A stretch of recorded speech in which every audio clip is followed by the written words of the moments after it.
El prestigio de la belleza de Piedad Bonet. Capítulo 1. La niña de la foto es realmente fea. Debajo de la enorme capota se ve una carita grumosa de enormes cachetes y diminutos ojos de zarigüeya, vivos y sonrientes.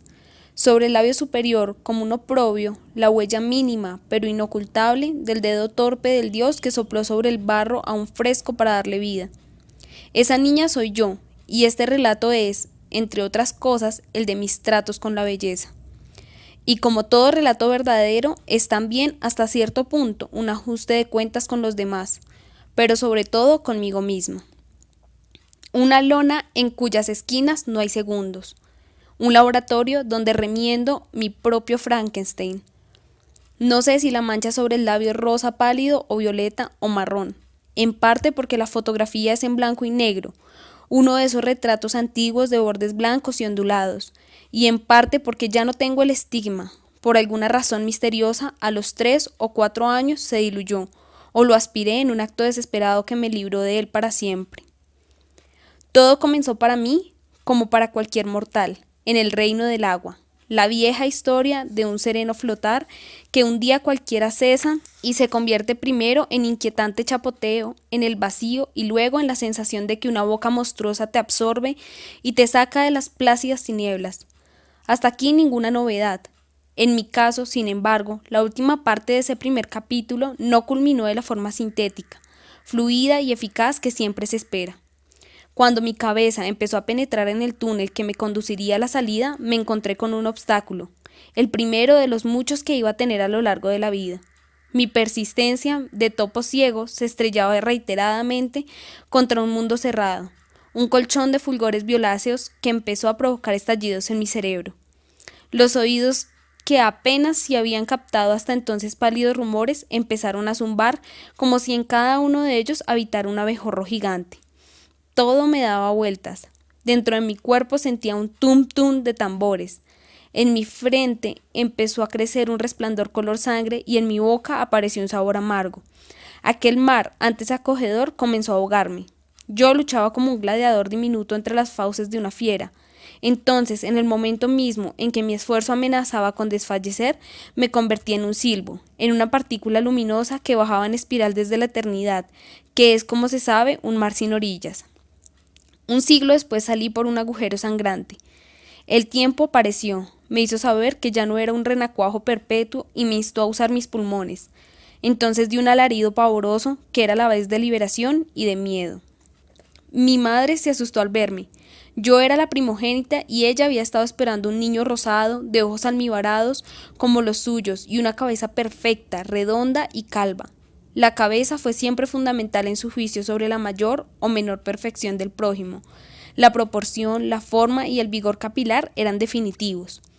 Lo que expulsó, en cambio, después de 24 amargas horas de dolores y pujos, fue un ser repulsivo, de cabeza oblonga, que venía envuelto, casi como presagio atroz, en una sustancia llamada meconio, que no es otra cosa, según definición del diccionario, que un excremento negruzco formado por mocos, bilis y restos epiteliales.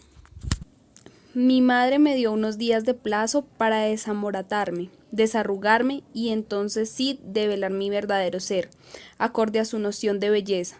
Imposible que la genética le hubiera jugado esa broma cruel, ignorando las pestañas cerradas, la barbilla perfecta y la piel lechosa de ella misma y de mis innumerables tías y primas. Tendría paciencia, pensó, mientras se recuperaba de los malos tratos de la naturaleza, que había hecho que yo desgarrara su vagina, causándole una hemorragia que obligó a mi abuela y a un par de asistentas a extender al sol sábanas y trapos durante casi 2 semanas. Aquel plazo silencioso que ella me había dado empezó a tardar tanto que antes del año ya había perdido las esperanzas. Su lógica cartesiana, que la llevaba a pensar que hasta el más insignificante de los hechos está inserto en una trama de causas y efectos, hizo que sin malicia alguna, sin perversidad, decidiera para sus adentros que, ya que en su familia la belleza era la constante, tanta fealdad debía venir de la familia de mi padre. Este era un hombre normal, de pelo abundante y labios fruncidos, inocente de que en su árbol genealógico existiera una abuela sin gracia, y que tal vez nunca paladeó el amargor final de la frase con que mi madre catalogó durante toda mi vida todo aquello de mí que le resultaba molesto. Eso es heredado de su papá.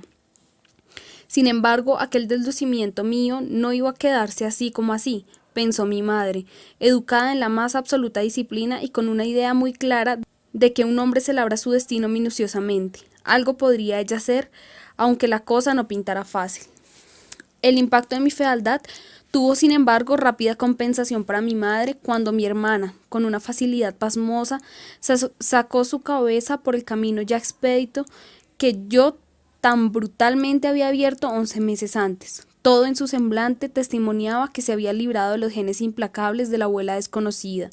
Era una preciosa niña, de ojos oscuros, nariz fina y piel transparente como papel de arroz. Mientras nos miraba una al lado de la otra, mi madre debió preguntarse secretamente por nuestros destinos. Mi hermana ya llevaba buen trecho ganado, pues la belleza, bien se sabe, es ganzúa para que hace ceder todas las cerraduras. Pero ¿qué hacer conmigo? La primera decisión fue fundamental. Si el espíritu, el carácter, la inteligencia pueden moldearse, ¿por qué no el cuerpo? Máxime si este es reciente, no ha acabado de cuajar, todavía es blando, flexible, maleable.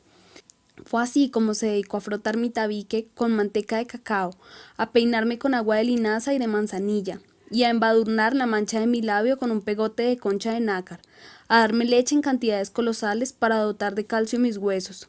Todo aquel tratamiento tesonero se combinaba con batas de hojalillo, moños en la cabeza, zapatos blancos y aretes diminutos. Yo fui así altar, tótem, pastel, objeto sagrado frente al que mi madre se doblegaba con reverencia, mientras untaba sus sales y sus bálsamos. Yo no sabía que detrás del rito se ocultaba una vocación de alquimista. Mucho tiempo después iba a enterarme de que el amor se manifiesta a veces con desesperación, egoísmo, tretas, trampas, que el amor jamás es inocente. Iba a cumplir 5 años cuando un nuevo ser de cejas pobladas, ojos adormecidos y mejillas color merengue nació dando alaridos a la habitación, en la habitación del fondo.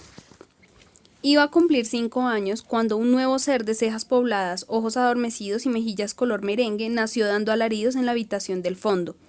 Mis padres no podían estar más ufanos. La criatura no solo era de una belleza luminosa, sino que era un varón, como lo testimoniaba el extraño adminículo color rosa claro que titubeaba entre sus piernas de recién nacido, y que yo conjeturé a primera vista que era una excrescencia vil que hacía de mi nuevo hermano un anormal, de modo escueto, aunque con una cierta sonrisa se me informó que esa subespecie llamada masculina tenía en ese lugar indefectiblemente ese tipo de órgano. Yo recibí al nuevo miembro familiar con una mezcla de curiosidad y recelo. En cuestión de días descubrí el placer de la crueldad, que se tradujo en insólitos experimentos que llevé a cabo a espaldas de mi madre. Metía mis dedos en los ojos de la nueva criatura, tapaba por unos instantes su nariz hasta ver cómo manoteaba con desesperación, mordía uno de sus pies cuando me pedían que le cuidara, mientras mi madre y Narcisa, una joven negra que llamaban algunas veces la niñera y otras veces la de adentro, mezclaban el agua en la tina. Los berridos de mi hermano me causaban una excitación extraordinaria, un paroxismo de felicidad y terror. Muy tiesa, al lado de la cama, disimulaba sin embargo mis emociones y mostraba a mi madre una sonrisa hipócrita cuando me indagaba con una mirada llena de sospechas. La culpa, ese pajarraco que tarde o temprano viene a picotear en nuestra ventana, no hacía todavía sus estragos. 2 semanas después, un revoloteo generalizado nos permitió enterarnos a mi hermana y a mí de que al día siguiente iba a celebrarse el bautizo del nuevo miembro de la familia. Trajeron vino, flores, postres. En la cocina colgaba desde hacía 10 días un inmenso pernil salado. Me pareció que era demasiada fiesta para el simple hecho de ponerle a alguien un nombre. A la ceremonia religiosa fuimos todos, mi abuela materna, los innumerables tíos, algunos de la familia y el cura. Mi hermana y yo parecíamos un par de pasteles con crema entre nuestros vestidos, y la nueva criatura, con sus puños cerrados, había perdido momentáneamente su condición masculina entre un faldón almidonado que había servido para tal menester con varias generaciones. ¿Por qué agua?, pregunté. Es agua bendita, me explicó la vecina.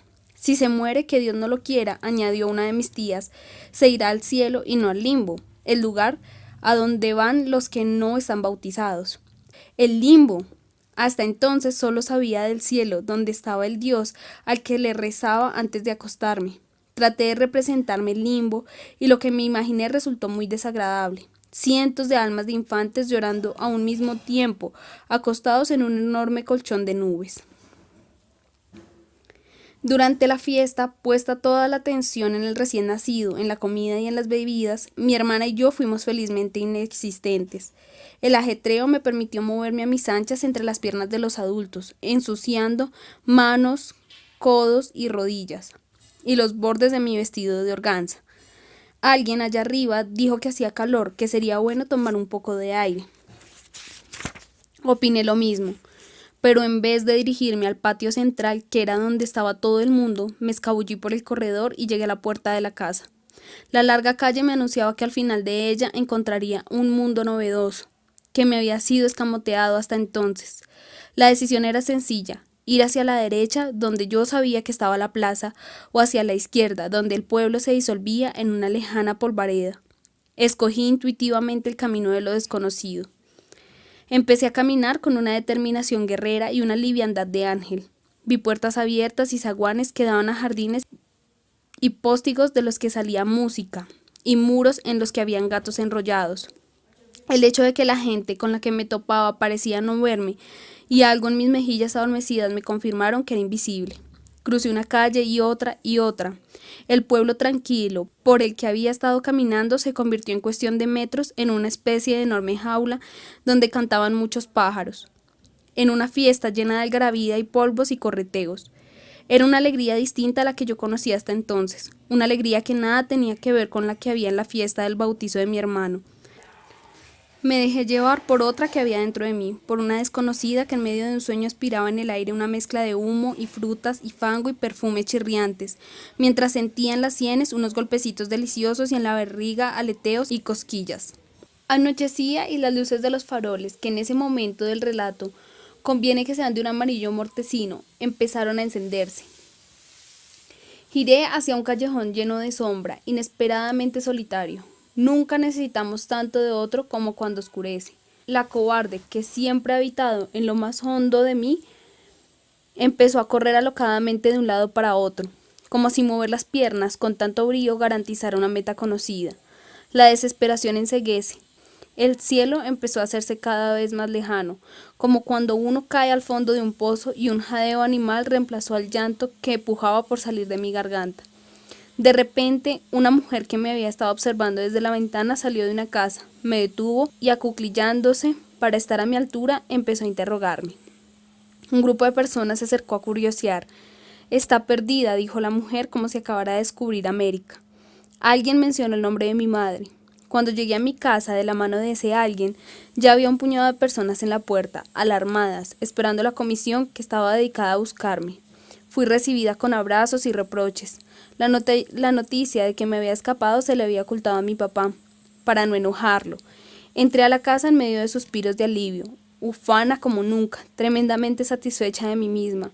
No solo había sido capaz de violar el umbral de las prohibiciones, no solo había sobrevivido, sino que además era amada, amada y necesitada. Para remediar mi fealdad, mi madre recurrió a otros ardides. Como desde temprano creyó ver en mí ojos vivos y mente inquieta, concluyó que también había heredado de mi padre la inteligencia, virtud fundamental por la cual había sido elegido como marido. Pero la mía era una inteligencia en bruto, valga el oxímoron, susceptible de ser potenciada y dirigida. Tomó entonces, apenas pudo, todo tipo de iniciativas, gracias a las cuales mis neuronas fueron bombardeadas con innumerables estímulos. A través de sus axones y dendritas, mis células nerviosas recibieron, mucho antes de pisar un colegio, el impacto del número y de la letra escrita. Y es que para mi madre, que era maestra, la educación era la única forma de salir adelante. Lo creía así a pesar de que cuando niña la habían hecho cantar en la escuela una canción que parecía haberse escrito pensando en sus mejillas con hoyuelos y en sus labios de un color rosa idéntico al de la lengua de los gatos. Pues yo, como soy bonita, con poco estudio tendré, y de ese modo obtendré ser una gran señorita. Por fortuna, todo parecía demostrarle a mi madre que en efecto yo era una niña lista y sin pereza. De una bolsa de taumaturgo fue sacando entonces no palomas asustadas, sino aes y oes y ues. En el cartoncito donde se dibujaba la E había pintado un elefante, en el que había escrito la A había un ángel de amplias alas. Aquella literalidad, en lugar de defraudarme, me llenó de fascinación. Una parte de mi cerebro, la más oscura, comprendió o creyó comprender uno de los misterios más apasionantes del universo: que cada cosa tangible es susceptible de ser representada por unos signos caprichosos y bellos e irreductibles. Adoré las vocales, mucho más resueltas, directas, ambiciosas, que las ásperas consonantes que dependían de ellas para existir. Sentí cosquillas subiendo por mi columna vertebral cuando conocí la palabra Madagascar. Llover, cristal, arena eran pura música en mis oídos, y relacioné la luminosidad de la cara de mi madre con la palabra mar, la más bella de todas. Colgando como cola de cometa de mis recientes descubrimientos, llegó entonces la poesía, que en ese entonces no era otra cosa que palabras llenas de aire que se juntaban de manera caprichosa, como los colores del arco iris en un charco de aceite. La poesía era sonido, pero también una manera divertida de jugar a desbaratar la lógica de las cosas. Érase un hombre a una nariz pegado, érase una nariz superlativa, recitaba mi padre, y los versos que más me gustaban eran los que entendía muy a medias. Érase una guitarra pensativa, érase un elefante boca arriba. Era Ovidio Nazón, más narizado. Las palabras superlativa, alquitara, narizado creaban en mi cabeza imágenes nítidas de objetos extraordinarios cuya realidad no me interesaba constatar. Mi madre se encargó de enseñarme poemas, muchos poemas. Descubrí entonces que la memoria, esa potencia de la mente que en la infancia resulta tan irrelevante y en la vejez tan consoladora, podía ponerse al servicio de algo. La consecuencia inevitable fue la práctica abominable de la recitación. En un principio ignoraba que habría recompensas adicionales a la de salir triunfante del único reto que tenía, no olvidar ni una sola palabra del poema. Estas recompensas, sin embargo, llegaron pronto. No podría decir ahora de qué acto se trataba. Una luz amarillenta me hace pensar que es de noche. El salón está atiborrado de gente. Hay movimientos y ruidos y un acomodarse de familias con niños engalanados. Yo misma parezco un pájaro fantástico con mi vestido azul cielo de volantes. De repente, unas manos me agarran de la cintura, por debajo de la tela, me izan en el aire, me depositan con toda delicadeza sobre una tarima enorme. Frente a esa multitud de ojos clavados en mí, mientras el murmullo de las voces se acallan y da paso a un silencio que me concierne enteramente, que se convierte en una demanda, siento por primera vez en la vida que soy un ser enteramente diferenciado. Una persona, como dirían los griegos, que ahora carga con una responsabilidad. Alguien susurra algo a mi oído y yo abro mi boca y dejo que las palabras salgan con movimientos ondulantes, como esas cintas de colores que las bailarinas hacen girar en el aire, mientras me afinco en mis piernas y miro un punto fijo para que nada se me escape, para que no me traicione la memoria. Cuando termino, otra música se levanta, música de palmas, torrencial y viva como una lluvia, y yo miro a mi madre, que me sonríe porque no la he defraudado, porque he hecho mi número con suficiente gracia. Y entonces otra vez las manos misteriosas me levantan y me depositan en la tierra, y alguien me besa en la frente y alguien más me acaricia el pelo, donde el moño de seda se estremece como a instancia de los latidos de mi corazón. Como se sabe, en cada uno de nosotros habitan muchos yos. Intuyo que fue aquella vez, en aquel salón de actos, entre la vacilación y el aplauso, donde nació sin saberlo mi yo extrovertido e histriónico, el que se alimenta de la mirada y el reconocimiento de los demás. Un yo que es muy útil a los tímidos y a los inseguros, pero sobre todo a los invisibles. De esto último conozco bien porque hubo momentos de mi vida en que fui invisible. La invisibilidad, en mi caso, no era un don como el de esos personajes de los cuentos que pueden escurrirse en espacios ajenos para espiar a los demás o para llevar a cabo sus picardías. Ya quisiera yo. No. Ser invisible significaba que cada tanto mi identidad se reducía hasta el punto de hacerme dudar de mi propia existencia. No se crea, sin embargo, que hablo de un debilitamiento de la personalidad. No. Personalidad he tenido, en ocasiones incluso en exceso. La invisibilidad, estoy segura, provenía de la mirada de los otros. Padecí de cierta invisibilidad en la infancia, pero mucho más en otras épocas. Estaba en la mitad de mi veintena y flotaba en un mar de incertidumbres, agobiada por tareas que odiaba y que se chupaban todo el tiempo que alguna vez había soñado para la escritura, cuando pasé por una de esas rachas. Cierta vez vi cómo se abría la puerta de mi pequeña oficina universitaria y un hombre sin maneras, un burócrata mañoso que era nuestro decano, asomó su cabeza, rematada por un odioso copete rizado. Echó un vistazo general y gritó a alguien que estaba afuera: «¡Aquí no hay nadie!». Quedé estupefacta, porque ya desde hacía un tiempo tenía la sensación de no ser vista. Los amigos de mi reciente marido hablaban entre ellos como si yo no existiera. Mi suegra me ignoraba y los empleados de los talleres de carros o las gasolineras hablaban para sí mismos como si no tuvieran un interlocutor. Solo mis alumnos, con sus miradas estáticas, me conferían existencia. Recuperar la sensación de ser algo tangible no fue cosa fácil. Lo logré usando un par de estrategias que me reservo. Básteme decir que el yo oculto fue poco a poco transformándose en un yo irónico, y que por tanto, al no necesitar demasiado al histriónico, lo fue moderando. En la infancia y la adolescencia, sin embargo, hice de la convivencia entre mi yo oculto y mi yo público todo un arte, sobre todo para combatir el aburrimiento. Aprendí a inflar el segundo como si fuera un globo de colores, y a reventarlo de manera estentórea en medio de una clase, de una visita de familia, causando a veces estupefacción, a veces risa. El otro, el tembloroso, estaba siempre en silencio, midiendo, pensando, reflexionando, y aguantando a menudo la censura que el yo extrovertido causaba. Mientras yo me convertía en una diminuta y exasperante recitadora, mi hermana jugaba a la pelota, se subía a los árboles y a los muros, jugaba al yoyo y al hula hula, es decir, era feliz. Yo trataba de sumarme a esas actividades sin ningún éxito, pues mis destrezas eran nulas. Me confortaba, sin embargo, pensando en mi don recién adquirido, que a mi hermana, por lo visto, la tenía sin cuidado. Fue en esos años cuando me topé con que existía un camino infalible, aunque tortuoso, para obtener amor de los que amaba: tener fiebre. Las enfermedades que nos amenazaban tenían nombres fascinantes: varicela, salmonelosis, escarlatina. Difteria era, en cambio, una palabra aterradora, sobre todo porque iba unida en mi mente a una lámina de vademecum que mostraba una lengua pustulosa dentro de una boca dramáticamente abierta. Pero la campeona del horror era la tuberculosis. Sobre este mal, Belarmina, la cocinera, contaba historias fascinantes. La que más me gustaba era la de un hombre joven, hermosísimo, quien la contrajo meses antes de casarse, de modo que el padre de su prometida anuló el matrimonio. La muchacha entró en una crisis depresiva y no quiso volver a comer. El novio fue recluido en una cabaña fuera del pueblo, en total aislamiento. Sus hermanos le depositaban la comida en la puerta, envuelta en papel de estraza. Un buen día no recogió la comida. Fue la señal de que había muerto.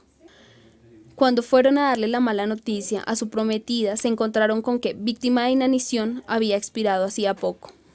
Con historias como esta empecé a disfrutar los placeres de la tristeza. En casa fuimos víctimas, sin embargo, de un mal más pedestre, menos legendario que todos los anteriores: sarampión. Primero cayó mi hermana, luego mi hermano y finalmente yo. A pesar de su carencia de aura, la enfermedad tuvo sus ventajas. La primera de todas, y menos importante, no podíamos ir al colegio. La segunda, mi madre nos llenaba de mimos. El sarampión fue combatido como tocaba. Se cerraron las ventanas para espantar el sol y el viento, y se cubrieron las lámparas con papel celofán rojo. Durante días respiramos con dificultad en un gran útero de paredes encarnadas, donde las sombras se alargaban como espectros. Se trataba de otra dimensión, de un juego de fantasía solo comparable al de explorar con una linterna las grutas que mi hermana y yo armábamos con las cobijas. La fiebre hizo que mis ojos azogados produjeran visiones eléctricas, juegos de círculos concéntricos por los que yo me deslizaba como un pez ardiendo. Mi madre venía cada rato a tocarnos la frente y a meternos el termómetro entre la boca. Ese aparato, con su tripa plateada, nos parecía hermoso. Pero más hermoso era ver que ella, después de mirarlo fijamente, comentaba como para sí, y con desconsuelo, que teníamos 38 de fiebre. ¡Qué cifra cabalística! Mi papá había contado que de niño la fiebre de tifo Le había hecho sentir que volaba por encima de los tejados, de modo que pudo mirar todo lo que ocurría en los patios de las casas. Yo cerraba los ojos con la secreta esperanza de empezar a levitar, de atravesar las paredes y ya en el aire de convertirme en una especie de ángel invisible y voyerista. Pero lo mejor de todo era que, si la enfermedad era más o menos grave, una vez me dieron paperas, mi papá venía a sentarse al borde de mi cama 3 veces al día, por la mañana antes de irse al trabajo, a mediodía, hora de almuerzo y por la noche, cosa impensable en otras circunstancias, y pasaba su mano por mi frente mientras decía palabras cariñosas. Con la madre era otra cosa. Ella era algo tan natural en la vida que se convivía con su cariño, como con aquellos útiles que apreciamos sin saberlo, una almohadita, un suéter viejo, el pocillo donde nos servimos el café todas las mañanas. El padre, en cambio, era siempre alguien por llegar, el caballo que montamos asustados con el corazón rebosante de dicha, un regalo de Navidad que alcanzamos a divisar envuelto en papel plateado, arriba de la alacena. Anonadada por el descubrimiento del sexo de mi hermano y deduciendo con horror que mi padre debía tener en ese mismo sitio algo semejante, corrí hasta mi habitación a media tarde de un día cualquiera, me quité los calzoncitos de tela y me despatarré en el suelo frente al espejo de la cómoda. No solo para analizar las diferencias, sino para examinar a fondo lo que se escondía entre mis piernas, que nunca, vaya uno a saber por qué, se me había ocurrido examinar.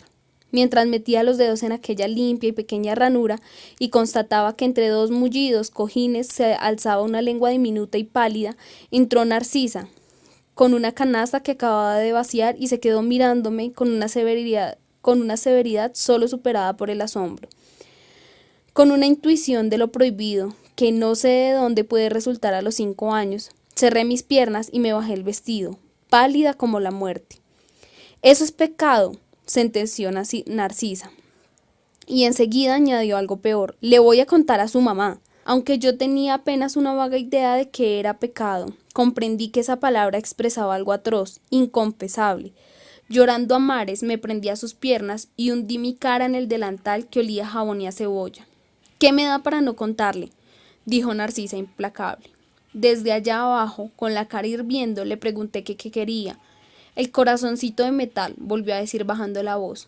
Se trataba de un colgandejo que me había traído una tía de uno de sus viajes, un corazón tornasolado que mi madre llamaba el relicario. Corrí hasta el cajón donde lo guardaba y se lo entregué todavía llorando, esta vez de rabia. Mala, dije. Mala usted, que por cochina se va a ir al infierno. ¿A quién podía preguntar yo por el infierno, del que solo sabía que era un lugar a donde iban los pecadores después de morir? No sería mi padre, que llegaba todas las noches de su trabajo, nos mimaba un poco y luego se hundía infinitamente en las páginas del periódico. Tampoco a mi madre, que con tal pregunta se pondría alerta y descubriría mis culpas. A Narcisa no le iba a preguntar porque la odiaba, y a mi hermana menos, porque ¿qué podía saber mi hermana de nada? Si ni siquiera le gustaba aprenderse poemas de memoria. Los hermanos de mi madre eran varios, pero solo 2 nos visitaban a menudo. Que era la menor y me leía cuentos, y R, que era aspirante a cura, y aunque llevaba sotana, llegaba siempre en bicicleta a hacernos visita. Tenía 16 años y creo que lo que le gustaba tanto de ir a nuestra casa en los fines de semana, cuando lo dejaban salir del seminario, era que allí podía saciar el hambre que traía de su encierro y que mi abuela, pobre y austera, no remediaba. Era, según mi madre, una langosta devoradora que arrastraba con cuanto bocado encontraba a su paso. Cuando R llegaba, mi hermana y yo nos arrodillábamos pidiéndole que nos diera una vuelta en la parrilla.